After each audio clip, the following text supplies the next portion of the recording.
also told us about the ambiguous sentence. Ambiguous sentence क्या, दो sentence जिनका meaning अलग अलग निकलता है, ये ambiguous निकलता है, इसको डबल मीनिंग सेंटेंसेस भी बोलते हैं. बाद आता है आपका पोटेंशियल कॉन्सेप्ट. तो पोटेंशियल कॉन्सेप्ट स्टेज कौन सा होता है, जहां बच्चा रियल कॉन्सेप्ट बनाने लगता है, और इनका जो मेजर एम्फेसिस रहा है वो रहा है रीइंफोर्समेंट एंड पनिशमेंट पर.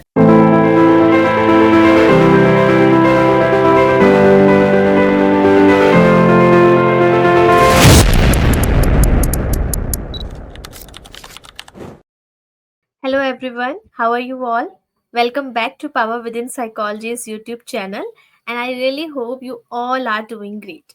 I am Khushi, your faculty at Power Within Psychology, and today we are going to discuss something which is very, very important. And I really hope that you all are enjoying our content which we are sharing so far. And if yes, please give some feedback to us. Okay. So today's topic is language, and this is a topic which is a very important topic and frequently asked area in your entrance exams, in your UGC NET exam, and in your MPhil exams as well.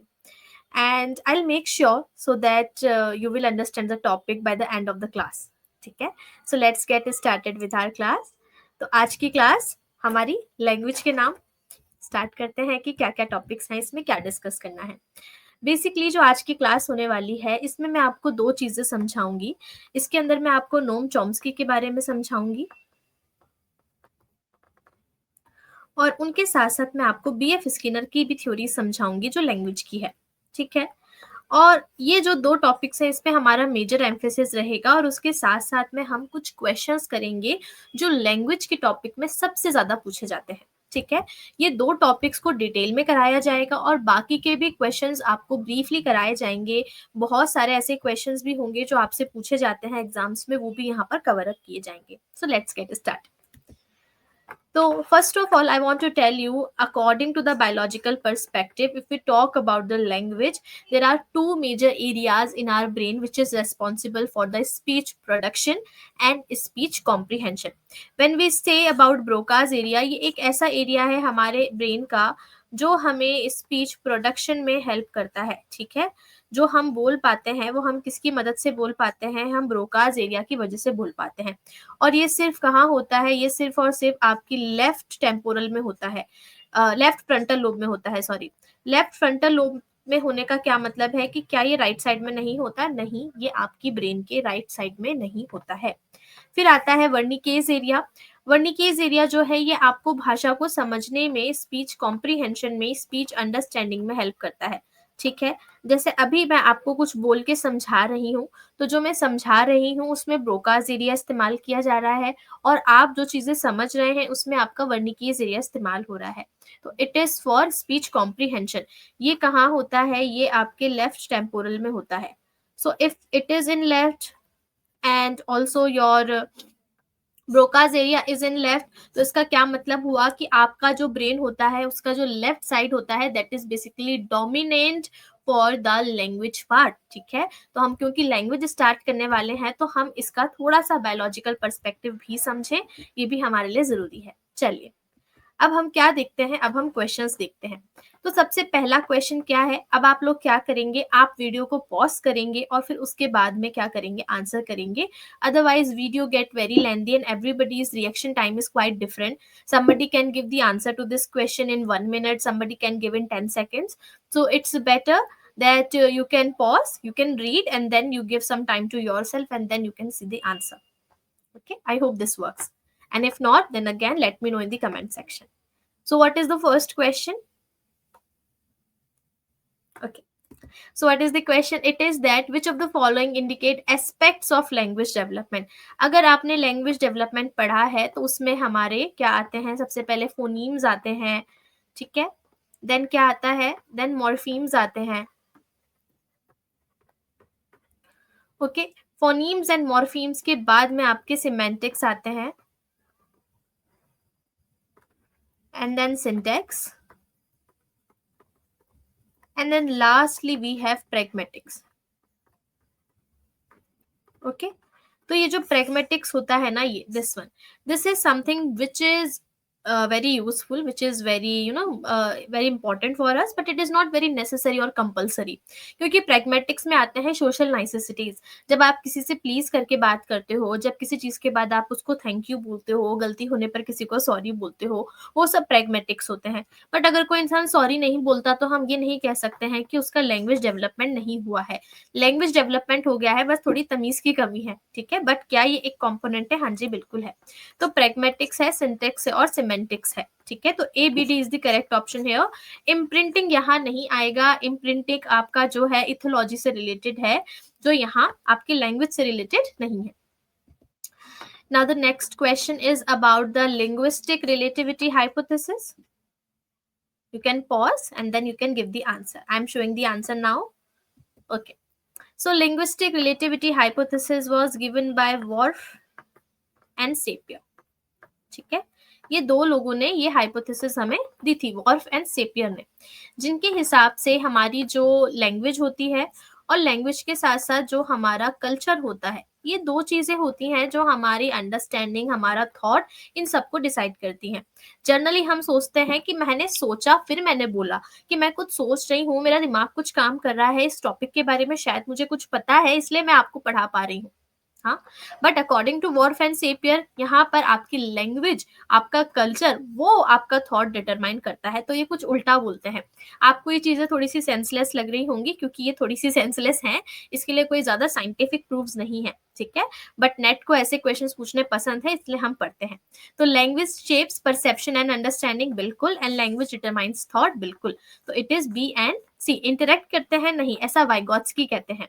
और thought produce करते हैं language को, ये आपके पियाजे कहते हैं, gene पियाजे कहते हैं, ऐसा वॉर्फ एंड सेपियर नहीं कहते हैं. Now question 3 from Skinner, which we are going to discuss today further. So just be there in the class. आपको ये भी समझाएंगे आज की ही क्लास में. You can pause and then you can give the answer. चलिए. So what is the answer for this? This is option D. That means all of the options are correct. Absolutely. Why so? Because Skinner जो है वो एक behaviorist है, और इनका जो major emphasis रहा है वो रहा है रीइंफोर्समेंट एंड पनिशमेंट पर. तो ये सोचते हैं, इनका ऐसा मानना है कि लैंग्वेज जो होती है वो भी रीइंफोर्समेंट से और पनिशमेंट से सिखाई जाती है, और इंसान को क्या कर सकते हैं हम, भाषा भी इसी तरीके से सिखा सकते हैं. तो इसमें मेंट, टैक्ट, इक्विक बिहेवियर एंड ऑटोक्लिटिक बिहेवियर, ये चारों कंपोनेंट्स के बारे में इन्होंने बात करी है. तो यहाँ पर ये सब सही है. अगर आपको नहीं पता कि इन चारों का मतलब क्या होता है, तो बस क्लास में लगे रहिए, आपको समझ आ जाएगा. चलिए. Again this is also from Skinner's theory. So what is the answer? I hope you have paused and then think about an answer. So what is the answer over here? It is the naming explosion. ठीक है, इसका क्या मतलब है? इसका मतलब है naming explosion. ये क्या है? यहाँ चीजों को पॉइंट आउट किया जा रहा है और पूछा जा रहा है ये क्या है, ये क्या है. ये आपका टैक्ट कहलाता है ना. अब ये क्या होता है, कैसा होता है, ये मैं आपको अभी थ्योरी समझाऊंगी थोड़ी ही देर में, तब आपको बताऊंगी. ठीक है, चलिए आ गए हैं हम थ्योरी पे. तो देखते हैं बीएफ स्किनर ने क्या बताया है. B F Skinner was a firm believer of tabula rasa which was given by John Locke. John Locke given us the concept of the blank slate, that when we are born, we are just simply a blank slate. We don't have any inbuilt knowledge. We don't have any innate knowledge. So Skinner was also a firm believer of the tabula rasa concept, कि जब हम पैदा होते हैं तो हमें कोई knowledge नहीं होता, हमारे पास कोई इन्फॉर्मेशन नहीं होती है. हम सिर्फ एक क्या होते हैं, हम सिर्फ एक ब्लैंक स्लेट होते हैं. ठीक है, और बच्चे जो देखते हैं, सुनते हैं, सीखते हैं, उसी से वो बोलना भी सीखते हैं. ठीक है, और यहाँ पे रीइंफोर्समेंट का एक बहुत ही मेजर रोल इन्होंने समझाया है. So P.F. Skinner has given us verbal components. Some are primary verbal components and some are secondary verbal components. So what is meant? Meant is that when the child is demanding something. ठीक है, अब आप कहोगे ma'am आप demanding क्यों बोल रहे हो? It is just to make you memorise कि मेंट को आप कैसे याद रख सकते हैं, आप डिमांड से याद रख सकते हैं, क्योंकि डिमांड में भी मेंट आता है ना. तो ऐसे. So mand is something you are asking, मुझे ये चाहिए, मुझे प्लीज जूस दे दो, आई एम थर्स्टी, ठीक है, मुझे प्लीज पानी दे दो, ठीक है, मुझे प्लीज खाना दे दो। अब मैं आपसे मांग नहीं रही, मैं आपको एग्जांपल्स दे रही हूँ कि डिमांड में क्या करता है, बच्चा डिमांड करता है, और बच्चे के डिमांड करने पर जब आप वो चीज करते हैं तो बच्चा सीखता है कि जब मैं इस तरह से बोलूंगा तो मम्मी पापा मेरी बात मानेंगे और मुझे वो चीज देंगे। तो बच्चा यहाँ सीख रहा है। कैसे सीख रहा है कि whenever I am asking something I am getting it. Okay, then आता है टेक, जो अभी अभी हमने देखा नेमिंग एक्सप्लोजन वाला question. It was a PYQ, it has been asked before, so you can pay attention to that, it can ask again. So text क्या है, when you are naming, पापा देखो I have seen D for dog in the notebook, okay, and here we go with the D for dog. पापा मैंने अपनी notebook में C for cow देखी थी या C for cat देखी थी, और वो देखो वो रही C for cat, ठीक है। So what are you doing, you are naming something. आप किसी चीज को देख रहे हैं और देखने के बाद नेम करके बता रहे हैं कि see that there is a bird, see there is a cow, see there is an apple, like this. Then we have echoic. Echoic is what? Echoic is repetition. आपने कभी नर्सरी क्लास के, primary class के बच्चों को देखा है, pre primary specifically, जहां पर उनको ज्यादातर रिटर्न वर्क नहीं देते हैं, उनको चीजों को लिख कर करने के लिए नहीं दिया जाता है, मेजरली उनको चीजें कराई जाती हैं बोल बोलकर, ठीक है। जैसे कि मैंने कहा A for apple, so the child is also repeating A for apple. I have told that what, B for ball or B for boy, so the child is also repeating B for boy, B for ball, like this. तो it is the repetition part. तो बच्चा इससे भी सीखता है क्या? हाँ जी बिल्कुल, बच्चा इससे भी सीखता है, बच्चा सब चीजों से सीखता है। आपको थोड़ा सा ध्यान देने की जरूरत है कि बस बच्चा बिगड़े ना, ठीक है। Then we have intraverbal. Now intraverbal is for what? Intraverbal होता है कन्वर्सेशन के लिए। When you ask the child, बेटा how was your school today, and the child is replying my school was amazing, I had a great day.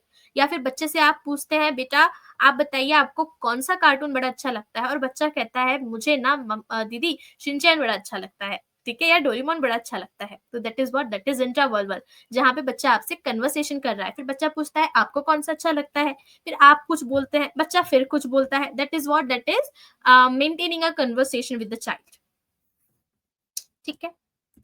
Now next is textual. अब textual क्या है? Textual का मतलब होता है सिर्फ रीड करना, ठीक है, सिर्फ रीडिंग करना, चाहे जोर से करें चाहे साइलेंटली करें, बट आप उसका मतलब नहीं समझ रहे हैं। कई बार बच्चे ऐसे स्कूल्स में रीडिंग करते हैं, स्टोरी बुक रीड कर रहे होते हैं, जहां वो रीडिंग बहुत अच्छी कर सकते हैं, बट उन्हें उसका मतलब नहीं समझ आ रहा होता, पहली चीज। और दूसरी चीज यहाँ ये भी होती है कि बच्चों को फुल स्टॉप, कॉमा, इनका भी अंदाज नहीं रहता है। बच्चों को पता नहीं होता है कि यहाँ अगर फुल स्टॉप लगा है तो मुझे यहाँ एक पॉज लेना है, वो एक ही सांस में पूरा पढ़ जाते हैं। Reading words aloud silently, no need to understand fully, कुछ समझ आया नहीं। बट अगर यही पॉज लिया जाए, रीडिंग वर्ड्स अलाउड और silently, no need to understand fully, तो ये चीज ज्यादा समझ में आई, ठीक है। पढ़ा पहले भी, पढ़ा बाद में भी। तो टेक्सचुअल में क्या होता है? रीडिंग होती है। फिर आता है ट्रांसक्रिप्शन। ट्रांसक्रिप्शन क्या होता है? जो बोला जा रहा है, जो सुना जा रहा है, उसी को क्या कर रहे हैं आप? लिख रहे हैं। ये स्कूल में जो डिक्टेशन कराई जाती है उससे, उसके जैसा होता है, ठीक है। जहाँ पे क्या करते हैं, टीचर्स कुछ बोलते हैं और फिर बच्चा क्या करता है? बच्चा उसको देखकर लिखता है, सुनकर लिखता है, ठीक है। और डिक्टेशन में जैसे जैसे मार्क्स मिलते हैं बच्चों को, वो उसका रीइंफोर्समेंट का काम करता है। अब अभी तक जो भी थे वो सारे आपके प्राइमरी थे, ठीक है, वो सभी आपके प्राइमरी वर्बल ऑपरेंट्स थे। और ऑटोक्लिटिक से आपके कौन से वर्बल ऑपरेंट स्टार्ट हो जाते हैं? सेकेंडरी, ठीक है, this is a secondary verbal operant. अब ये सेकेंडरी क्यों है? ऐसा क्या हो रहा है इसके अंदर जो बढ़िया है? हाँ, और ये एक ही अकेला इकलौता सेकेंडरी हमारा वर्बल ऑपरेंट है, तो ऐसा क्या खतरनाक बढ़िया मस्त है इसके अंदर जो ये अलग है? ये अलग इसलिए है क्योंकि ये दो चीजों का कॉम्बिनेशन माना जाता है। It is a combination of tact plus mand, ठीक है। ये आपका टेक्ट का और मेंट का कॉम्बिनेशन होता है, मतलब कि इन दोनों को इस्तेमाल किया जाता है इसके अंदर। कैसे किया जाता है? आप डिमांड भी करते हैं और आप किसी चीज को नेम भी करते हैं। जैसे कि कोई चीज बोलने से पहले आप कहते हैं आई गेस, शायद ऐसा है। अब आपको पता तो है, फिर भी आप कहते हैं शायद मैंने तुम्हें कल देखा था। अब देखा तो था आपने, बट आप किसी को एकदम से ऐसे कन्फ्रंट नहीं करना चाहते, मैंने तुम्हें देखा था कल, नहीं। आप थोड़े बड़े हो गए हैं, समझदार हो गए हैं, इसलिए आप क्या कहते हैं? शायद मैंने तुम्हें कल देखा था, ठीक है। और when you want to eat something from somebody else's plate और if somebody is eating something and you also want to have that, so what will you say, हाँ तुम गुलाब जामुन खा रहे हो, मुझे भी गुलाब जामुन बहुत पसंद है, फिर वो इंसान क्या करेगा, that person is going to offer you. तो यहाँ जैसे हम डिमांड करते हैं पापा मुझे प्लीज गुलाब जामुन खिला दो ना, यहाँ आप ऐसे नहीं बोलते, यहाँ आप बोलते हैं अच्छा तुम गुलाब जामुन खा रहे हो, मुझे भी गुलाब जामुन बहुत पसंद है। ठीक है, this is what you are becoming a little smart. Okay, that is autoclitic. With this, we are done with Skinner's theory, but we are not done with something very important, that is our crash course. हाँ, yes, बिल्कुल. And this crash course is very important for you because it is going to cover a lot of things. The type of questions which we are doing right now, a lot of questions has been already covered in the crash course. A lot of syllabus has been already covered and a lot of things are already ongoing. So you can do what? You can do just enroll in that course. आपको यहाँ recorded classes मिलेंगी, live classes भी मिलेंगी, test series भी मिलेंगी and digital study material भी मिलेगा, notes भी मिलेंगे, सब कुछ तो मिलेगा और क्या चाहिए। एंड ये ऑलरेडी स्टार्ट होने ही वाला है almost on 15th December. So what I want from you, या आपको क्या करना चाहिए, मैं क्या चाहती हूँ उससे मतलब नहीं है, आपकी समझदारी से मतलब है कि आप क्या करें। आप इस क्रैश कोर्स में एनरोल करें if you really serious about your studies, it is really beneficial for you all. And along with that the results matters the most ना, कि रिजल्ट सच में मिल रहे हैं कि नहीं मिल रहे हैं। हाँ, तो बिल्कुल रिजल्ट्स भी मिल रहे हैं, तो आप रिजल्ट्स भी देख सकते हैं। All India rank 1 2 3 everything is from the this course. ठीक है, so stay tuned and then let's see the next question. So here we go with the main function of autoclitic behavior. अभी मैंने आपको बताया जहां हम क्या करते हैं, जहां हम रेस्पॉन्सेस को क्वालिफाई भी करते हैं, एक्सप्रेस भी करते हैं और ग्रामेटिकल फ्रेमवर्क भी देते हैं, मतलब सब कुछ का कॉम्बिनेशन होता है ये। तो it is what option 1 2 3 all. Then the next question is about the phonemes. अगर आपको phonemes नहीं पता तो मैं अभी आपको समझाती हूँ. You can pause and then give answer to this question. Now what are phonemes? Phonemes क्या होते हैं? Phonemes हर एक लैंग्वेज के अपने अपने होते हैं. This is the basic unit of meaningless speech.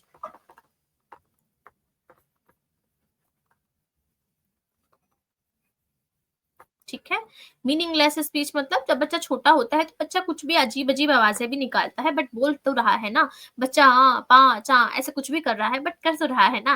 This is what, this is phoneme only and every language has different different phonemes. Okay, if I talk about ba, this ba word is completely meaningless in English.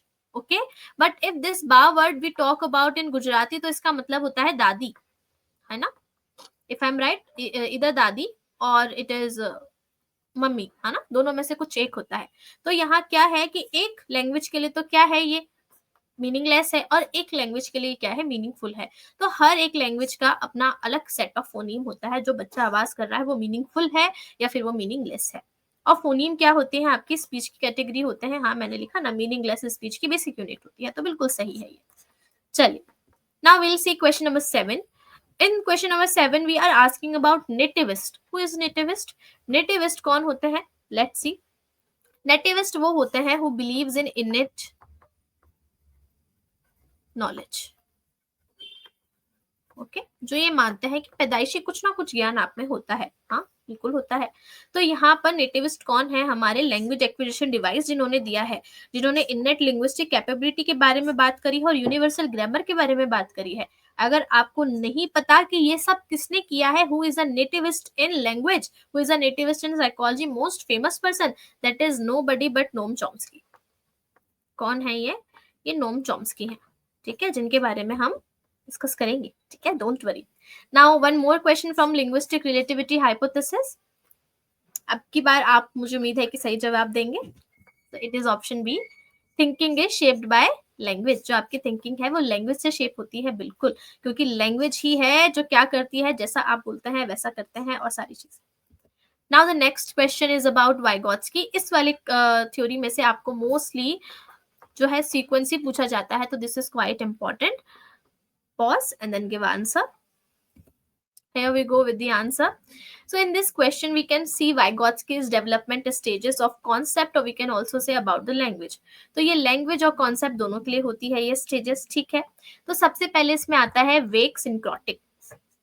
वेक सिंक्रोटिक का मतलब होता है जो बच्चा है ना, उसके सारे कॉन्सेप्ट जो है वो कंप्लीटली मिक्स्ड हैं, कंप्लीटली पजल्ड हैं, बच्चा समझ नहीं पा रहा क्या चीज क्या है, क्या चीज क्या नहीं है। बच्चे को आप काइट बोलोगे, बटरफ्लाई बोलोगे, पिजन बोलेगा, बच्चा नहीं समझ पाएगा कि सब बर्ड होते हैं। बच्चा सोचेगा बटरफ्लाई डिफरेंट है, पिजन अलग है, स्पैरो अलग है ना, ये सब अलग अलग है। बच्चा नहीं समझ पाता चीजों को, ठीक है। फिर आता है इसके बाद आपका कॉम्प्लेक्स स्टेज। कॉम्प्लेक्स स्टेज होती है सेकेंड नंबर की, जो बेसिकली डिसाइड करती है, थोड़ा थोड़ा बच्चा कोशिश करने लगता है, बच्चा थोड़े थोड़े फीचर्स समझने लगता है। बच्चा समझने लगता है कि बर्ड का मतलब है जो उड़ सकता है, ठीक है। बट जब बच्चे को बताया जाता है कि पेंगुइन भी एक बर्ड है, तो बच्चा कंफ्यूज हो जाता है कि ये तो नहीं उड़ सकता है। तो दिस इज कॉम्प्लेक्स स्टेज, जहां बच्चा कोशिश कर रहा है, समझ रहा है, बट क्या ठीक से समझ पा रहा है? नहीं, फॉर्मली नहीं समझ पा रहा है, फॉर्मल डेफिनेशंस नहीं समझ पा रहा है चीजों की। उसके बाद आता है आपका पोटेंशियल कॉन्सेप्ट। तो पोटेंशियल कॉन्सेप्ट स्टेज कौन सा होता है? जहां बच्चा रियल कॉन्सेप्ट्स बनाने लगता है, बच्चा कॉन्सेप्ट्स की डेफिनेशन समझने लगता है, पर बच्चा अभी भी फुली फ्लेक्सिबल नहीं है, ठीक है। जैसे बच्चा कहेगा कि बैट्स होते हैं चमगादड़, उनके भी तो पंख होते हैं, पर वो तो बर्ड नहीं है ना। तो बच्चा क्या कर रहा है? बच्चा भी फ्लेक्सिबल नहीं है, बच्चा थोड़ा रिजिड है अपने कॉन्सेप्ट्स को लेकर। देन लास्टली मैच्योर कॉन्सेप्ट में बच्चे के जो कॉन्सेप्ट्स हैं वो फुली फ्लेक्सिबल हो जाते हैं, अच्छे से फॉर्म हो जाते हैं, और बच्चा एकदम समझ जाता है सारी दुनिया के राज, ठीक है। चलिए, ना question number 10 is about cognitive transition. External से इंटरनल की तरफ कैसे जाता है ये, इसकी भी हमारे पास स्टेजेस हैं। चलिए देखते हैं, option B is correct over here. सबसे पहले नेचुरल और प्रिमिटिव स्टेज होती है, जहां पर बच्चा क्या करता है? बच्चा बस चीजों को देखता है और कुछ खास समझ नहीं पाता है, बहुत नादान होता है बच्चा। नाइव स्टेज आती है इसके बाद में। नाइव स्टेज में बच्चा क्या करता है? इमिटेशन करता है, जैसा आप बोलेंगे बच्चा भी वैसा बोलने की कोशिश करेगा, इको एक बिहेवियर की तरह कुछ कुछ चीजें यहाँ होती हैं। फिर आता है ईगोसेंट्रिक। ईगोसेंट्रिक में बच्चा क्या करता है? प्राइवेट स्पीच की कोशिश करता है, खुद से बात करता है थोड़ी बहुत। और अगर बच्चे को आप कोई मैथमेटिकल काम करने के लिए देंगे तो बच्चा जोर जोर से बोलेगा। जैसे आपने बच्चे को बोला 2+2 कितना, तो बच्चा बोलेगा 1 2 1 2, 2+2 is 4, लाइक दिस। तो बच्चा फिंगर्स पे काउंटिंग वगैरह करता है। फिर इन ग्रोथ स्टेज में बच्चा मैथमेटिक मेंटल मैथ्स करता है। मेंटल मैथ्स का मतलब बच्चा खुद से काउंटिंग वगैरह मन ही मन में कर लेता है, बच्चे को इतना वर्बली लाउडली बोलने की रिक्वायरमेंट फील नहीं होती। Then next question, blue jeans wear false smile. इसमें क्या सही क्या गलत? कहोगे मुझे क्या पता, मैं तो साइकोलॉजी पढ़ने आई थी, ये मुझसे इंग्लिश ग्रामर के क्वेश्चंस क्यों पूछ रहे हो? हाँ, तो यहाँ पर आपका सिंटेक्स जो है वो सही है, बट सिमेंटिक्स गलत है। सिमेंटिक्स का मतलब होता है मीनिंग। क्या ये कोई मीनिंग निकाल रहा है? नहीं, मीनिंग नहीं निकाल रहा, तो मीनिंग इनकरेक्ट है। बट क्या ग्रामर के हिसाब से ये सही लिखा है? हाँ, ग्रामर के हिसाब से तो सही लिखा है, blue jeans wear false smiles, तो ठीक है। चलिए, now question number 12, children are taught names of object. तो यहाँ बच्चे अगेन नेम्स एंड फॉर्म समझ रहे हैं। तो स्किनर के हिसाब से ये कौन सा वर्बल ऑपरेंट है? मुझे उम्मीद है आपको पता है क्या है, ये टेक्ट है। चलिए, नोम चॉम्स्की के काम। कहोगे मैम पढ़ा दो नोम चॉम्स्की, बस इस क्वेश्चन के बाद। आप तब तक देखें क्या हो सकता है। तो लेट्स सी द आंसर। तो नोम चॉम्स्की ने खुद को कार्टेशियन लिंग्विस्ट कहा था, बिल्कुल कहा था। ये सिंटेक्स के बारे में, सिंटेक्स को इन्होंने एनालाइज किया है, डीप स्ट्रक्चर और surface structure of the syntax, और इन्होंने ट्रांसफॉर्मेशनल ग्रामर की भी बात करी है। तो ये सब चीजें इन्होंने करी है, ठीक है। So let's see about Noam Chomsky finally. So Noam Chomsky आपकी क्या है? ये एक नेटिविस्ट है। नेटिविस्ट होने का क्या मतलब होता है कि इनेट नॉलेज में बहुत मानते हैं। इनका मानना है कि बच्चा जब पैदा होता है तो उसमें कुछ ना कुछ इनेट नॉलेज होता है, ठीक है। और वो जो स्पेशल एबिलिटी होती है इनके हिसाब से लोगों के अंदर, उसको कहा जाता है लैंग्वेज एक्विजिशन डिवाइस। आपको बहुत पूछते हैं इस क्वेश्चन के बारे में। एक और चीज होती है LASS, language acquisition support system, which was given by Bruner. तो आपको पता होना चाहिए कि ब्रूनर ने LASS दिया है और नोम चॉम्स्की ने LAD दिया है, ठीक है। तो इनके हिसाब से ये मेन सारे पॉइंटर्स कवर अप हो गए हैं इस पर्टिकुलर स्लाइड में। तो आप देख सकते हैं इन्होंने क्या करा है कि आपके अंदर इनबिल्ट एबिलिटी होती है, मतलब इनेट एबिलिटी होती है, कुछ यूनिवर्सल रूल्स होते हैं जिस पर इंसान चलता है, ठीक है। लैंग्वेज लर्न करना यंग एज में ज्यादा फास्ट होता है, क्योंकि क्रिटिकल एज में बिलीव करते थे, सेंसिटिव एज में बिलीव करते थे कि एक पर्टिकुलर एज होती है जिसके पहले, जिसके बाद में आपके लिए लैंग्वेज सीखना थोड़ा मुश्किल हो जाता है, ठीक है। तो ऐसे कहते हैं ना, छोटी उम्र में चीजें जल्दी सीख ली जाती हैं, तो it is something like that. इन्होंने डीपर मीनिंग्स की बात करी है और मोर देन वन वे की भी बात करी है, कि किसी भी चीज को हम सिर्फ एक तरीके से नहीं बोलते, अलग अलग तरीके से बोलते हैं। और ये डीपर मीनिंग क्या है, ये हम डीप स्ट्रक्चर और सरफेस स्ट्रक्चर में देखते हैं। चलिए, तो deep structure and surface structure ये क्या होते हैं? Deep structure is talking about the meaning, deep meaning, ठीक है। तो ये डीप स्ट्रक्चर आपको मीनिंग के बारे में समझाते हैं, बट सरफेस स्ट्रक्चर सिर्फ देखने में कैसा है सेंटेंस उसके बारे में समझाते हैं। Surface structures are about the wordings and deep structures are about the meaning. ठीक है, ये आपके एक्टिव पैसिव जो हम बचपन में पढ़ते थे ना, it is something like that. जैसे the Riya, sorry not the Riya, it is just Riya. So Riya bake the cake and the cake was baked by Riya. It is what, it is something like active passive ना, बात तो एक ही है, मतलब तो एक ही निकल रहा है कि रिया ने केक बनाया या केक को रिया के द्वारा बनाया गया, कुल मिला के केक बन गया और हमें नहीं मिला। ठीक है, सिंपल है। ओके, यहाँ पर और भी सेंटेंसेस होते हैं, मैं आपको थोड़े से और एग्जांपल देती हूँ। जैसे कि the cat chase the mouse और the mouse was chased by the cat. ठीक है, तो ये क्या होते हैं, ये इसी तरीके के सेंटेंसेस होते हैं। अब अगर इसको उल्टा पुल्टा कर दें कि या तो चूहा बिल्ली के पीछे भागा या बिल्ली चूहे के पीछे भागी, तो मीनिंग बदल गया। तो जब मीनिंग बदल गया तो डीप स्ट्रक्चर के साथ छेड़छाड़ हुई है। बट अगर सिर्फ लिखने का तरीका बदल गया है तो सरफेस स्ट्रक्चर हमारा क्या हुआ है, वो थोड़ा सा डिस्टर्ब हुआ है। Rest of the things are just the same. ये नॉम चॉम्स्की ने इंट्रोड्यूस क्यों किया, क्या जरूरत थी, एक्टिव पैसिव थे तो सही जीवन में हमारे, फिर ये क्यों बताए उन्होंने? ये उन्होंने बताया कि कुछ रूल्स से बहुत सारे सेंटेंसेस बना सकते हैं हम। ठीक है, तो यहाँ पे ट्रांसफॉर्मेशनल जो रूल्स होते हैं, they basically convert deep structure into surface structure. So he basically just want to tell us that from a single sentence we can make a lot of sentences, उसकी wording change करके, उसकी meaning change करके, like this. Then he also told us about the ambiguous sentence. Ambiguous sentence क्या, दो sentence जिनका meaning अलग अलग निकलता है, ये ambiguous निकलता है, इसको double meaning sentences भी बोलते हैं। ठीक है, जैसे कि सेंटेंस को बोलने का तरीका जो है ना, वो डिपेंड करता है। The teacher used a telescope to see the boy. हाँ, क्या मतलब, क्या मतलब, जो मेन सेंटेंस था वो देखिए आप। The teacher saw the boy with the telescope.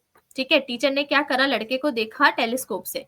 तो मतलब क्या, विद द टेलीस्कोप। तो यहाँ पे विद द टेलीस्कोप से क्या समझ में आ रहा है कि या तो टीचर टेलीस्कोप से लड़के को देख रही थी या वो उस लड़के को देख रही थी जिसके पास टेलीस्कोप है। अब बड़ा कंफ्यूजिंग हो गया ये। मैं आपको एक और एग्जाम्पल देती हूँ। जैसे कि मैंने लिखा,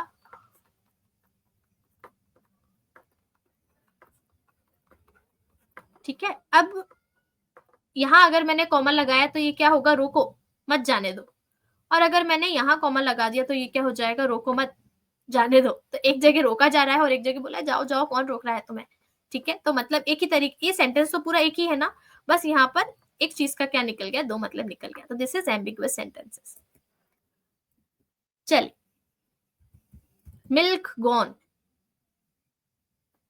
तो यहाँ क्या हो रहा है, यहाँ टेलीग्राफिक स्पीच यूज हो रही है क्योंकि दो वर्ड्स हो गए। तो जब एक वर्ड होता है तो होलो कौन सी होती है हमारी, होलोग्राफिक स्पीच, और फिर हो जाती है टेलीग्राफिक स्पीच। ठीक है, और यहाँ पर क्या है, सिंटेक्स के साथ एक्सपेरिमेंट किया जा रहा है क्योंकि ग्रामर का रूल है गॉन। अकॉर्डिंग टू स्किनर कौन सा सही है मेंड के बारे में? तो मेंड में हम क्या करते हैं, again you can pause and then give the answer. So we give what, we give some demand, we give some desires of us, we show some need of us. ठीक है, तो option B is correct. Tact, what is a tact? I told you, अभी सारा अभी अभी समझाया है तो अब दिक्कत नहीं होनी चाहिए। सो टेक्ट क्या होता है, टेक्ट इज योर वर्बल रिस्पॉन्स, जहां आप नॉन वर्बल स्टिमुलस को कंट्रोल करते हुए बताते हैं, बिल्कुल बताते हैं, देखते हैं कोई स्टिमुलस और उसको देखकर आप वर्बली बोलते हैं, C for cow, D for dog, like this. कोई वर्ड या फ्रेज होता है जो नेम डिस्क्राइब करता है, हाँ बिल्कुल, ये तो हम 1000 बार देख चुके हैं अब तक। ठीक है, और रीइंफोर्समेंट होता है, हाँ स्किनर का कॉन्सेप्ट है तो रीइंफोर्समेंट क्यों नहीं होगा, बिल्कुल होगा। और सेंटेंस कंस्ट्रक्शन के लिए रूल है नहीं, ऐसा कुछ नहीं। Chomsky's criticism of Skinner's theory of language acquisition. If we compare both of the major theories which we have discussed today, तो फिर क्या comparison करके बताएंगे हम? Let's see. Language learning cannot be explained solely by reinforcement. हाँ, ये कहा किसने कहा? चॉम्स्की ने कहा। चिल्ड्रन प्रोड्यूस नॉवल सेंटेंसेस, कई बार बच्चे कुछ नए सेंटेंसेस भी बोलते हैं जो उन्होंने सुने नहीं है। स्किनर के हिसाब से जो देखते हैं वही हम सीखते हैं, बट कई बार कुछ चीजें हमने देखी नहीं होती हैं फिर भी हम सीख जाते हैं, फिर भी हम किसी किसी तरीके से बोलते हैं। सबकी अपनी पर्सनैलिटी, अपनी style of talking, way of talking. Some sentences are there which we use for the first time, that is what, that is novel sentences and the concept of universal grammar and strict operant conditioning. नहीं, ये Chomsky ने नहीं कहा है, ये तो Skinner ने कहा है। यूनिवर्सल ग्रामर बताता है सब कुछ, हाँ बिल्कुल बताता है। तो A B D. Question number 17, central claim of Chomsky's universal grammar theory. चल, so what is the answer? All humans are born with innate linguistic structures. किसने कहा है ये? चॉम्स्की ने कहा। In Skinner's framework echoic behaviour मैंने आपको बताया था, प्राइमरी प्री प्राइमरी के बच्चों के साथ में कनेक्ट करके समझेंगे। तो ये क्या है? It is repeating the verbal behaviour of another person with point to point correspondence. बिल्कुल ठीक है। Now last question for today, please read it carefully, pause and then answer and then recheck. So here we go. What is the question over here? Contrast करा है वापस से Chomsky और Skinner के बीच में। तो स्किनर ने किस पर फोकस करा है? रीइंफोर्समेंट पे, और चॉम्स्की ने नेट पे। बिल्कुल सही बोला है, क्या बात है। ठीक है, Skinner sees language as a set of condition behaviours, बिल्कुल ऑपरेंट कंडीशनिंग की बात करी है इन्होंने, and is govern by universal grammar, बिल्कुल सही। So option A and B both are correct. And with this we comes to the end to the class. अगर आपको क्लास अच्छी लगी है तो प्लीज मुझे कमेंट में बताएं। आपको कोई और टॉपिक ऐसा है जो समझने का मन है, जो आप चाहते हैं कि मैम प्लीज इसके भी क्वेश्चंस करा दो, या ये भी पढ़ा दो, ये भी समझा दो, तो please do comment and let me know what you guys want and I will be there to help you out, why not. ठीक है, आप बताएं और मैं आपकी हेल्प करने के लिए आ जाऊंगी। ठीक है, so bye bye, take care, see you in the next video.